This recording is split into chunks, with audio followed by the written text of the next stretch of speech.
Bradford SV Series tank body manual valve disassembly.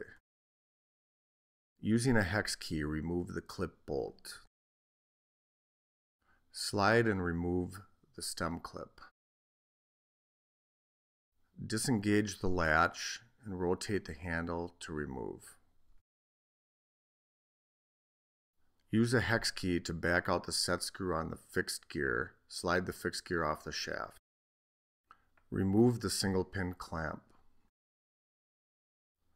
Slide the handle adapter off the stem.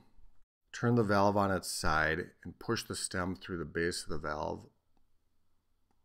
Remove the tank flange bottom cover from the valve body. Pull the PTFE body seal out of the valve body. Remove the tank bottom cover O-ring. Remove all 4 tank flange bolts and lock washers from the valve body. Separate the upper flange from the valve body. Separate the flange seat and upper flange. Secure the valve stem flats with a wrench. Remove the seat bolt with a second wrench.